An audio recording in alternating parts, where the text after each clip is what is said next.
Okay, well, morning everybody and welcome to this session. I'm Bob Knoll. I'm looking after the session during the course of the morning. We got some really good things lined up. Obviously, the very first session you can already see the speakers, but I encourage you to stay for as long as you possibly can. I know we've got competing rooms. We're going to kick off with bodies of knowledge. After that, we've got John and Peter on the IISP skills framework, which is such a topical issue. Really welcome lots of input on that one as well. Then we move on to diversity, and we finish off with the BCS on recent penetration testing research. So lots of interesting things in session 3. Because we'll be much smaller than the others and we're not a sort of amphitheatre like they are, please join in. We're building it as discussion as much as transmit. You'll see the format, because we're now going to get going on that, but the format really is, apart from me saying a few words from time to time, the various panellists and speakers will say a few words, 5 or so minutes, to put their case for whatever it is the subject is, after which we want some discussion. So do think of that. I'll try and pull that together as a proper discussion and chair it through, but just bear that in mind. So please be as proactive as you possibly can be. For the very first session then, you can see it up here on the screen, we thought it would be a good idea to start on bodies of knowledge, which is a very topical subject. Certainly in the IISP, back in GCHQ, CSG, NCSC, they have been thinking about this for a considerable period of time, as have all the other professional organisations and institutions that think about information security. So trying to set out what it is that professionals need, what it is professionals should know, and even if it's not all in a single head, a place you can go that signposts what it is we all are talking about, and the right vocabulary and the right quality of materials is what this is all about. And how should we in the institution put that together in the face of the fact that there are many other people thinking about it as well. So we've got a lot of initiatives in this area. Some of these initiatives are more mature than others. Certainly in the IISP, as you'll hear from John, we've been working hard on it latterly. And we are very interested in the views of people who are professional in this area to keep us on track. So how do we make sure that what we've all written down in something that can rapidly go stale and feel static, how can we be sure that we keep that dynamic and up to date? That's one of the major challenges that we're going to try and talk through today. So what I want to do now is just very quickly signpost who the team is. Each of the folks you can see over there will then do a few minutes on their subject, and then we'll get into the discussion. So we've got John Hughes next to me. We have David Zilberg. Then we have Jim. I'm sorry, I can't pronounce your surname, Jim. Do you tell me what it is? Pytel from the Open Group, and Nigel Jones from IAC, who is, as a typo in the thing, where it says IACC, he's IAAC. So we have a very, very strong panel. Many of you will know these people very well. And I'd like to kick off with John Hughes to say where his viewpoint is on this entire subject. Okay, thank you very much, Bob. I mean, the first thing to say is that the IISP value and recognise the value of a body of knowledge. And it's very important as we continue the trend to professionalise our particular industry. And one of the most important driving things about this is it is a requirement for a chartered institution, as chartered by the Privy Council, to actually have a body of knowledge. So as we progress to become a Royal Chartered institution, we need a body of knowledge. And the key requirement we established was we needed to be able to link it to the IISP skills framework. That was very important, that we had a linkage and we could expand upon the skills framework such that we could create the body of knowledge out of that skills framework. Now, to help us understand that, because there's a lot of misunderstandings what body of knowledge actually is. So we took a a little while to research what bodies of knowledge usually entailed. So I did a study, and I looked at about 8 or 9 different bodies of knowledge in not exactly this field, but at least in either the IT or project management world. So I had a very good idea of what body knowledge would typically entail. And particularly, I was looking at the objectives and the structure. And there were certain themes you could draw out upon that. But one thing we also recognised, taking the analysis into account, was that to create a single body of knowledge would be a massive amount of work. I mean, our industry covers lots of different skills, it covers lots of different roles, and trying to maintain a single monolithic document that would encompass everything that everyone ever knew would be very difficult and extremely difficult to maintain. So what we decided to do was build what we call a knowledge framework. So it's not a body of knowledge, but it's a knowledge framework.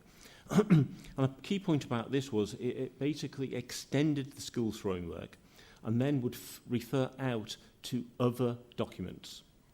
So it'd refer out to standards, to other reference material, or even other bodies of knowledge. And that was a key thing we would refer out to. And if you actually look at lots of other bodies of knowledge in this sort of space, what they tend to do is they refer out to what they call topical references. And that's basically what we decided to build, was a knowledge framework that would spin out and refer out to other documents. Now, I'm not saying the body of knowledge is small, and you'll hear later on when Peter and I talk about it, I'll flesh out what the body of knowledge is. It is still a reasonable sized document, but one of the main things it does is it points out to lots of topical references. And that's basically the work we're doing. So shortly after this session, we'll explain more about where we are with the body of knowledge. Okay. Thank you very much. Nigel. Thanks. Yes, sorry about the typo. I hope it's not my fault. That would be awful. But, anyway, we've, as IAC, run a short research program of late, and we've recently published on the reports on the website on what we call the profession, trying to understand the cybersecurity and information assurance, cyber risk, information risk, whatever we call our profession. And from that, we actually explored the topic in a wide variety of ways.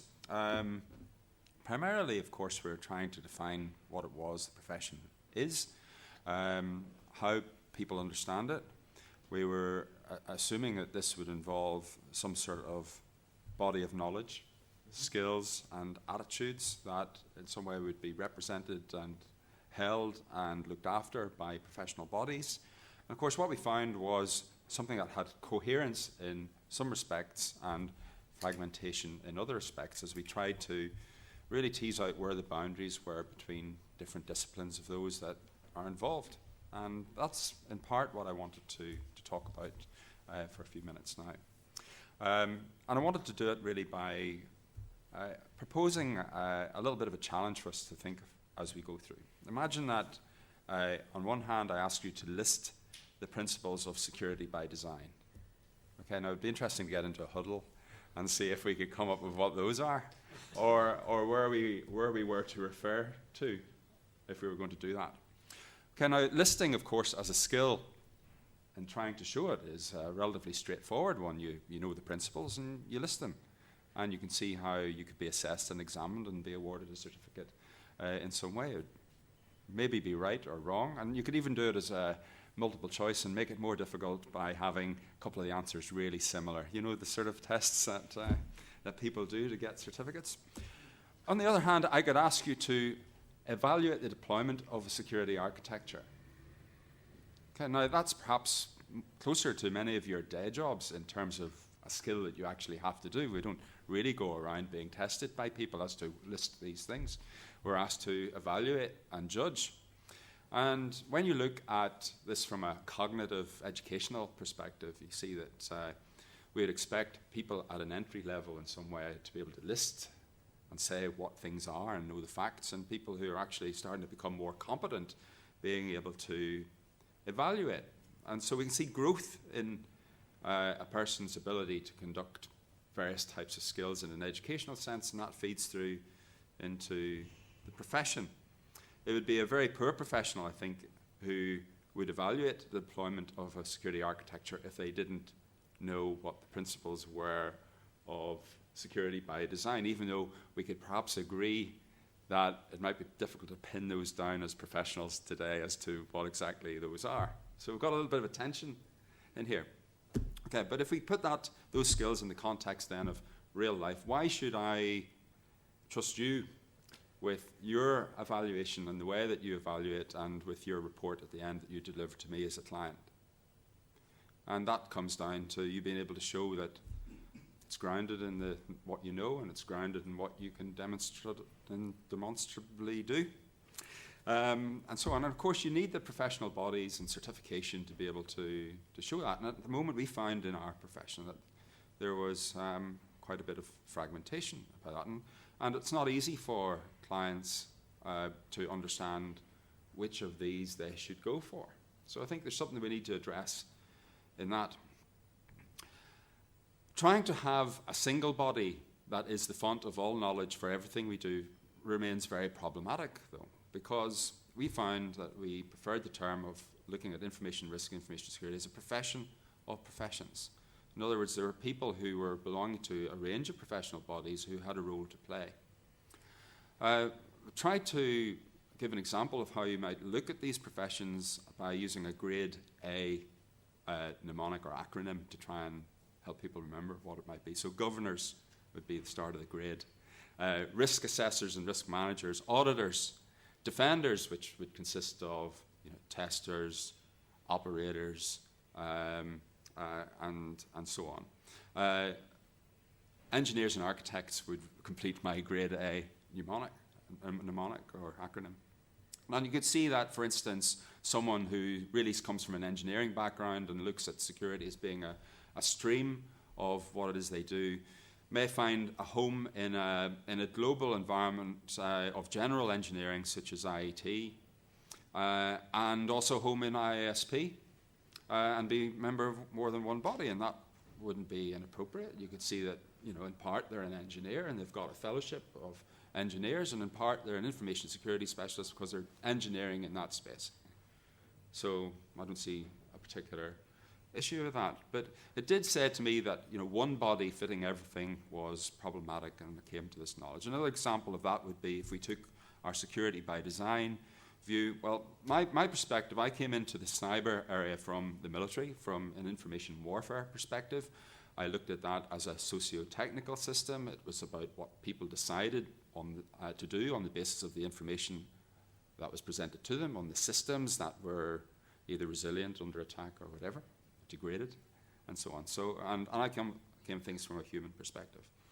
And what I understand in my part of the profession is that there's a body of knowledge that isn't common for many people. So, for instance, I understand what the difference between a content and a process theory of motivation is. I understand why awareness isn't enough when it comes to changing behavior.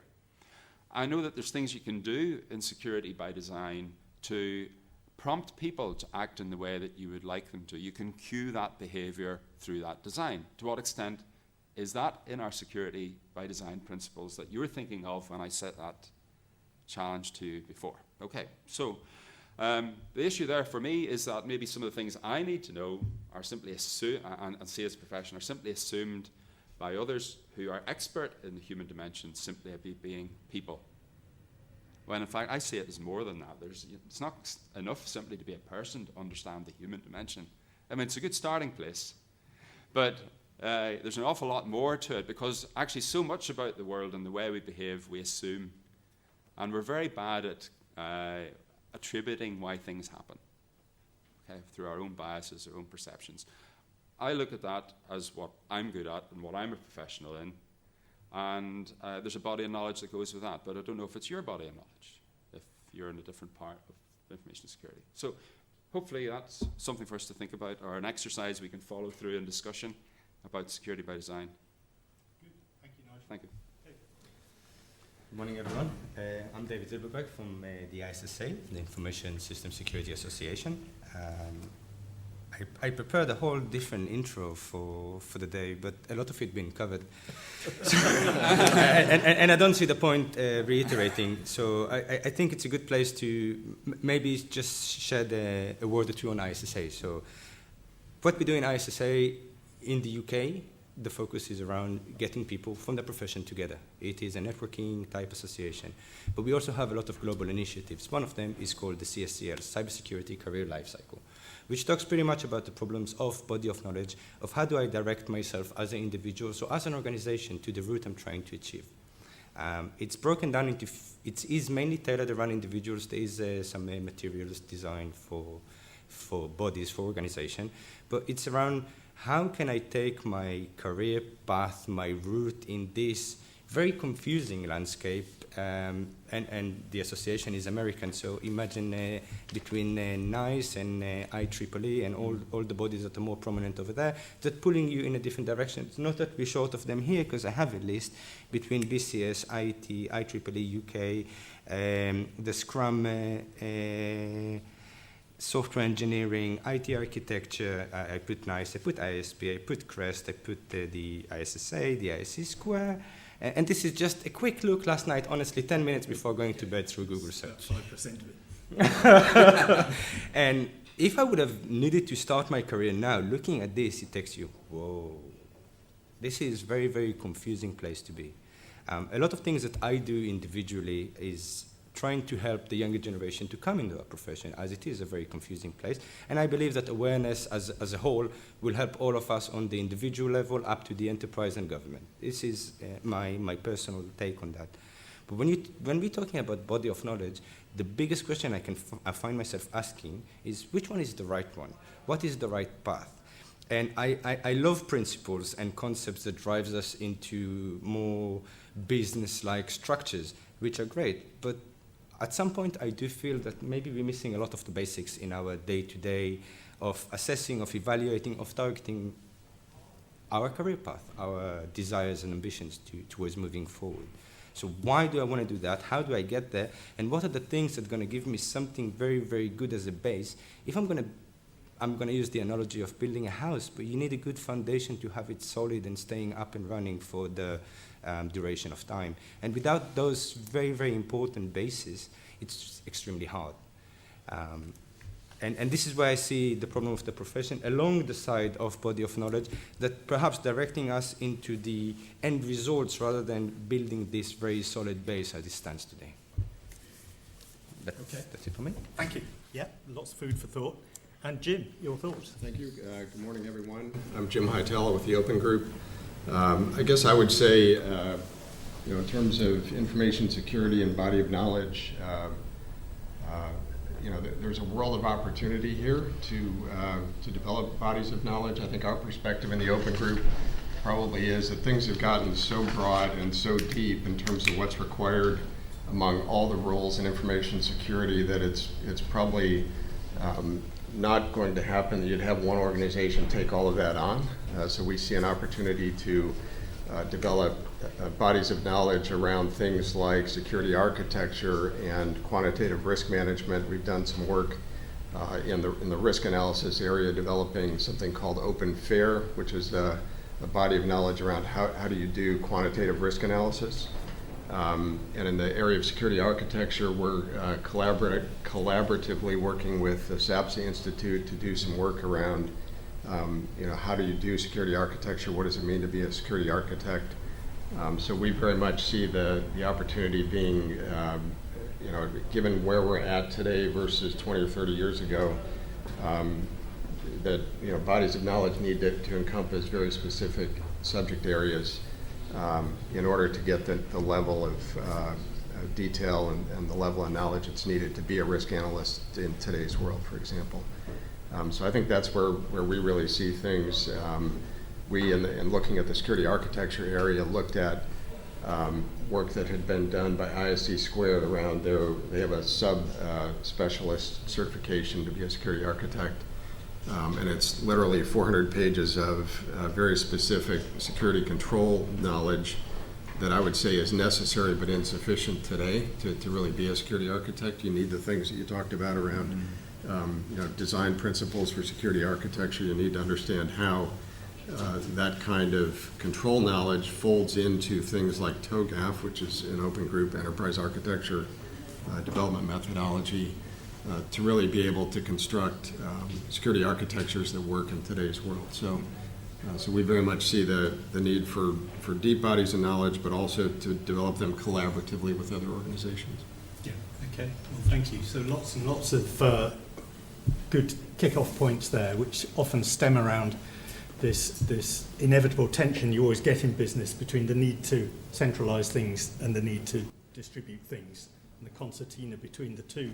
We've heard analogies of buildings, we've heard analogies of, you can think of it of anything, you can even think of it in terms of cooking. Do you need a Mrs. Beaton who tells you how to make the pastry, or do you need a TV chef who tells you how to expand that into something wonderful?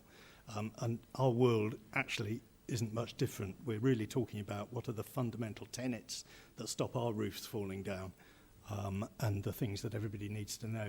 To write it all down in one place would be immensely hard, but to have the basics in one place feels very important. So what I'd like to do now, while you've all been thinking about those things, is throw open to the floor, and I don't mind who kicks this off. Any questions you'd like, either points to make or questions to the panel, and let's see where we get to. We've got about 20, 25 minutes or so.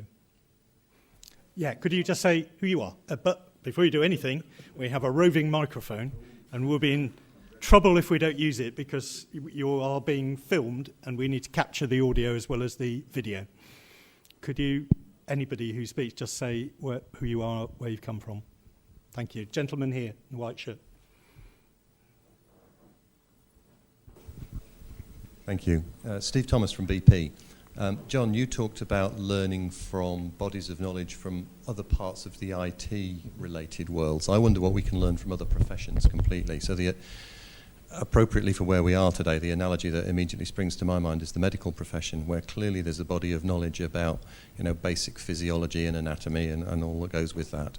But the skills and the body of knowledge that you'd need to be, say, an obstetric surgeon is completely different from what you'd need to, an orthopedic surgeon, completely different from what you need in obstetrics, for example, or in any other branch of medicine you care to think about. And aren't we in a similar kind of place where we've got a common body of knowledge that allies us, but actually within the security profession there's a bunch of specialisms, whether it's forensic, penetration testing, auditing, information assurance, architecture. You wouldn't expect somebody to have all of those, and maybe those bodies of knowledge are in different places. Yeah, that's a very, very good point, and which is why we built the knowledge framework, because what you can imagine is the knowledge framework is the glue between the skills framework and what we are calling the cybersecurity body of knowledge, which is actually a very logical piece of information. So the idea is that everyone in our profession should really know everything in the knowledge framework, because it's at like a level 1, level 2 type of knowledge. So there is a section on security architecture. I think it's about 5 or 6 pages long. It talks about the principles of security architecture, minimization, defensive depth, etc., etc. And then it has a number of topical references out to more detailed bodies of knowledge on that subject, including SABSA, the design patterns of the open group, and that's how it all works out, because otherwise what we were producing would have been many thousands of pages, and would just be rewriting other documents and other standards around. So for risk management, we have a description of generally what risk management's all about, mainly based on 27005. But then we point out to say, if you want to read more about a particular risk methodology, go to this one. Now, the knowledge framework is in draft form. The area that can probably be built upon more is actually where we point out to things. But we have to recognize the danger. If we point out to 100 different risk management methodologies, we're screwed. So we want to have maybe a handful or even less of the mainstream methodologies that are in use. So IRAM 2, 27005, etc. So that all makes perfect sense, but have we looked at the medical profession, the legal profession, the accountancy profession? How do they do it? No. The professions I looked at how they were structured was, I can't remember the exact list, I looked at about 7 or 8 different professions. So I looked at, there's a pure IT one, there was a project management one. I actually looked at CISP and how that was structured and was somewhat surprised about the lack of clarity of what it is. Because it's there really to pass exams, actually, at the end of the day. That's what it is. It's not really a body of knowledge. It's a textbook about how to pass exams. So I haven't looked at other bodies of knowledge, but I did a Google, and all the body of knowledge I could find, I raided and looked at how they were structured. No, and I'm not criticising. It's just there's learning from a completely different profession that's been around for a long time that might have some value. Well, I think that the thing that I really took from these other body knowledge, and some of them been around for 5-10 years, was actually looking at their objectives and purposes. And the knowledge framework we've written is based on the type of typical objectives they have. And it's more than just passing the exam. Okay. Jim, do you have a view on this? Well, I think it's instructive to look at other professions and how they came to develop their bodies of knowledge and the relationship between a broad, a very broad body of knowledge and then the specializations underneath. And I think the medical one is a great one to look at. We've done, honestly, more work in the enterprise architecture area, looking at professionalization there and doing comparisons as opposed to information security. So there are people, and I'm unfortunately not the person in the open group, but there are people who manage our EA product portfolio, if you will, who've done those sorts of looks. So. Can I make a point on the medical analogy? Because I think, as we learned more about the body, different aspects of medicine arose and gave birth to other institutions. So, neuroscience being an example, of one that, for instance, creates its own body of knowledge on this. So I think the idea that a single body of knowledge that everybody knows could be so general that it's almost of no use, but a basic expectation, like having a C in GCSE maths or something like that. I suppose the question for our profession is, as we have disruptive technologies come and go, whether new bodies of knowledge emerge and how we adapt to that, or whether we paint ourselves into a corner of a rather static body of knowledge that's not appropriate for the way we see the world. So I think cloud, for instance, has changed a lot of our thinking in a fundamental way about how to operate in the wild, for instance, as opposed to how to operate in closed and tight spaces. I think also if we have a look at something like the security of the Internet of Things, we can see special interest groups developing all the time. IoT and Security Foundation, for instance, is one that's up and running.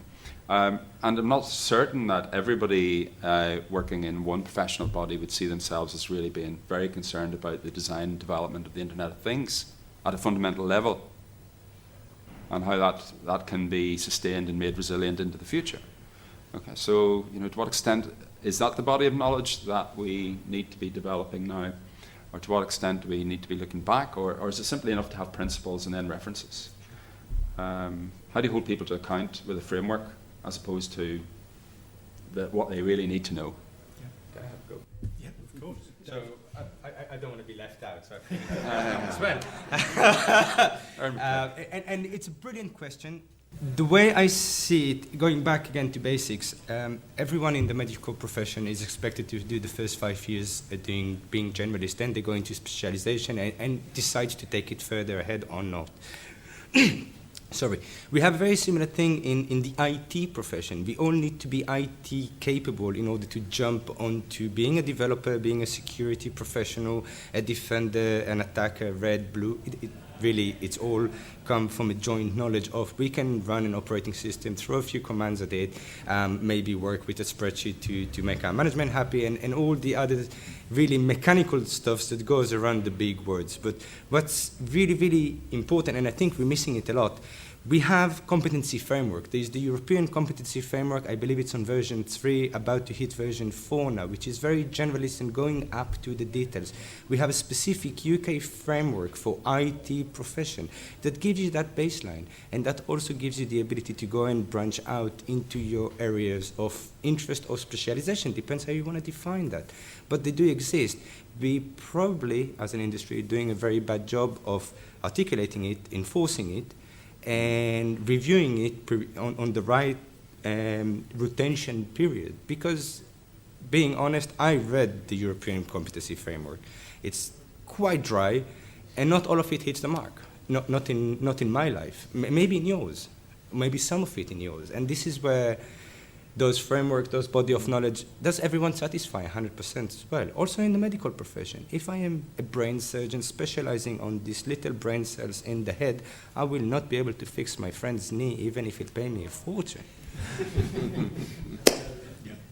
Okay, good. Thank you. Gentleman over here. Thank you.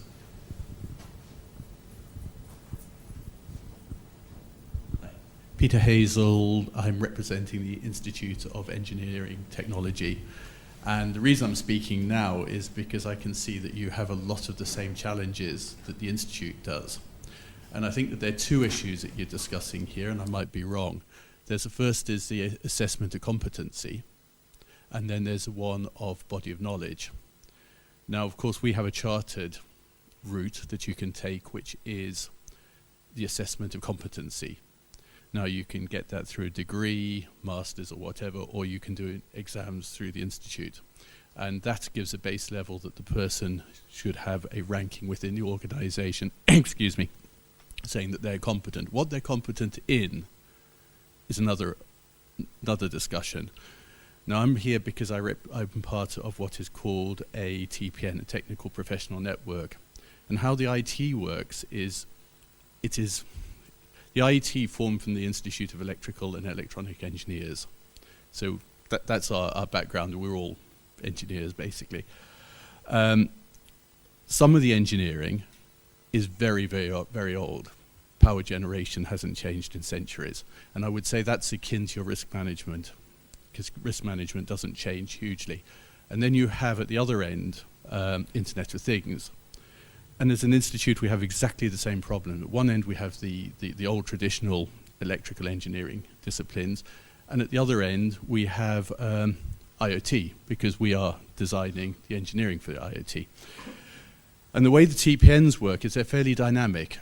There's some TPNs which are established, and there's some which sort of come and go according to the technological changes. And I'm wondering whether perhaps a model like that could apply to you. Just as a suggestion.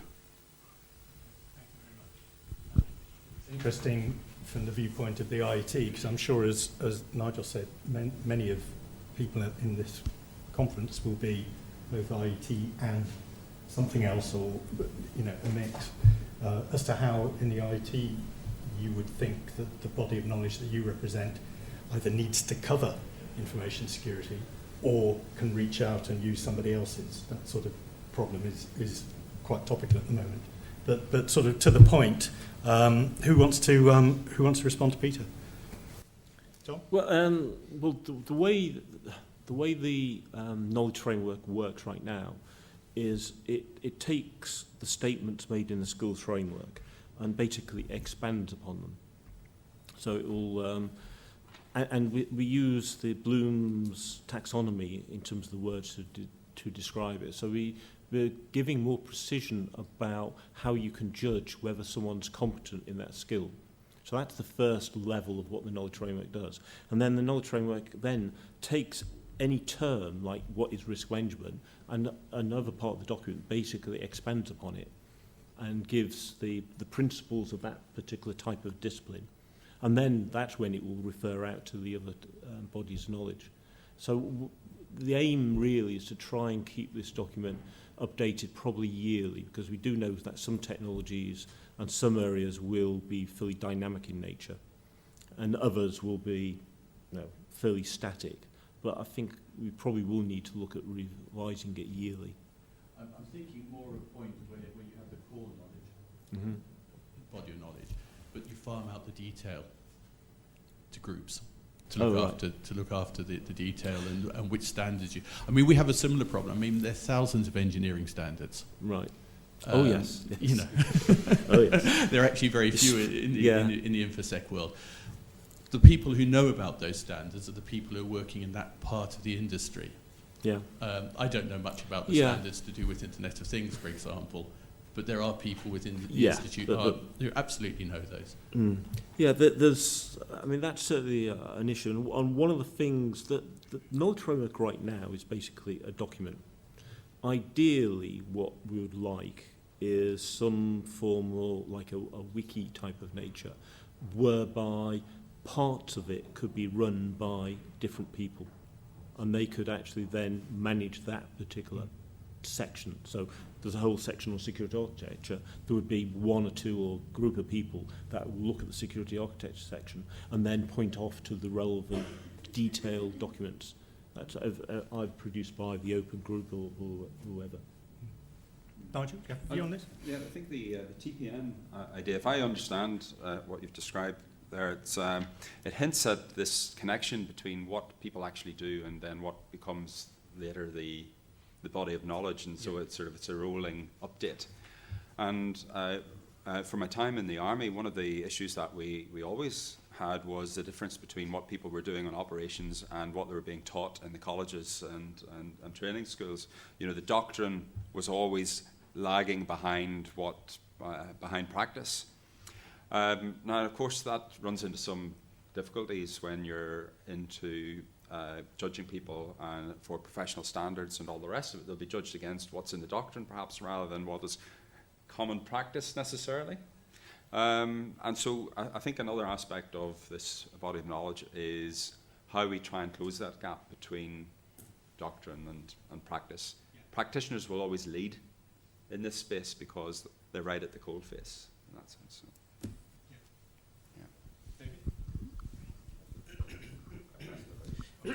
Sorry.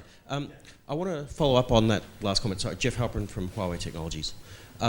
Because I think that there is a structural element. There's sort of the first dimension everyone looks at, which is sorry, I've got jet lag. I'm trying to think of the right words. The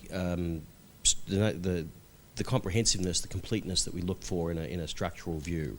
But there is the structural view around, the more of the temporal view or the implementation perspective. And where I'm coming from is that as everything has moved towards this more of a incremental digital service provider perspective, we see that the way in which you apply these bodies of knowledge has to be different.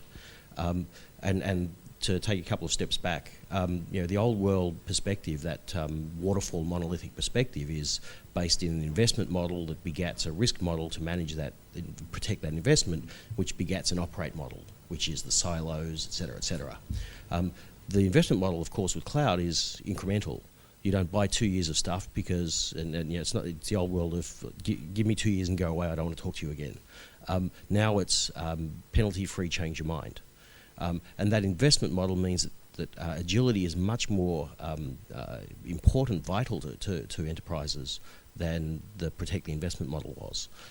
And so the risk model, the governance models change, and therefore the operating models also have to change, which is of course what you see with DevOps and what's happening in the Valley. And from a security bodies of knowledge perspective, we need to be able to apply those bodies of knowledge much more incrementally to be able to determine, based on wiki, based on whatever, these are the bits that are important today, and how do you embed them in continuous integration pipelines, those sorts of things. So I think there is a structural element in terms of how we consume and apply the body of knowledge that has to be thought about. I agree with that. I think that that puts us really back into those fundamental principles that give you your left and right boundaries as to where all this agility happens. And so when we talk about security by design, for instance, I think that's a fundamental set of basic ideas that would that should shape, for instance, development of IoT or DevOps or agile projects and all the rest of it. And I will agree that the methodology is ever evolving. We used to do CapEx, now we're doing OpEx, the business is morphing and the rest of it. But those principles of this basic ITs hasn't changed. Those principles of basic medicine hasn't changed. It's just the way we enforce them, we utilize them, the way we structure them back into our businesses, which makes it very interesting point for body of knowledge of if you are a superhero red team pen tester, how much of a business savvy do you need to be? This is something which is really, really interesting, right? But again, it's this notion of you don't want to have the enterprise carrying an elephant on its back because it can't compete. So how do we apply them? How do we know which bits to apply? That's a layer that we have to think more carefully about. So I see the business struggles when I face daily around building a team of defenders, and it's exactly what skills, what aptitudes, where do I want them to go, what do I want them to have? And that kind of drives my thinking process. And obviously it's all done with the alignment for the business needs. And everyone who worked with me keeps hearing me as a techie saying, but why? What's the value in it and why are we doing that? Because this is the only thing I keep running around the office and shouting. It is a big challenge. And this why drives body of knowledge, drives a lot of decision, and also drive our change in our culture, in the way we do business. Sure. Okay, thank you. Gentleman over here. Hi, my name is Stephen Wong. I come from Singapore, and I'm at the moment the president of an association called the Association of Information Security Professionals in Singapore. And actually just to share some experiences, because we have been through this path before. The IISP, we actually developed the information security body of knowledge back in 2009 in Singapore. It took us a lot of effort to build that, so kind of we went down that path, that journey before. And the question here is, because I understand now in the UK you're also developing this body of knowledge, and I think a gentleman over there did mention that learning from other professions, but how about cooperating with the international world? Because from what I know is that there's several countries that's also developing body of knowledge, and if everybody is doing their own in silos and just reinventing the wheel, everybody is just at the same point, whereas we work together, we may be able to move that forwards rather than, because it's a significant effort. I mean, as you mentioned quite correctly, I mean, the body of knowledge cannot be all comprising because that would be millions of pages potentially. What we have back in 2009 was something very similar to your framework, of which it points out to other body of knowledges, be it what ISC Squared developed, what ISACA developed, because they do have their body of knowledge in each area. So now the question here is, how do we work together as an international community to represent this profession? I mean, do you have any thoughts on that? Jim, do you want to kick off with this one, given the Open Group must have similar internationalization issues? Yeah, well, we do, and I think that is one of the real challenges is how do you bring folks internationally together to collaborate on standards. We do that ourselves in most of what we do. We do events in different parts of the world to try and bring viewpoints in. We have one next week in Berlin, one of our quarterly conferences. But I will say it is a challenge to do it effectively when you're trying to build an international coalition of folks who are rallying around a single standard. I don't think we have a perfect answer to how to do it, but we do the best we can, and we try and involve as many people as we can in our processes. Yeah, okay. Yeah. So I will second that. On the ISSA front, as we mentioned, we do try to collaborate globally. Not just the European and the American chapters all comes together and trying to bring those ideas into the table. What's really, really interesting, I hope interesting is the right word for that. If we just look on the last probably couple of years with the European changes around privacy law, what we used to call DPA and soon we're going to call GDPR, that drives a very strong and a consistent effort across the industry to achieve a similar thing. So maybe and we've been debating that on IoT discussion with Nigel in the past, but maybe it's the right way to enforce that through some level of regulation, policy, compliance, in order to drive that effort in the same path on all different playing parties. Yeah, it's certainly true that sometimes a voluntary code isn't enough. Okay, thank you. Last point then, because clock's ticking from Andy Jones. Somebody got the mic? Thank you. Thank you.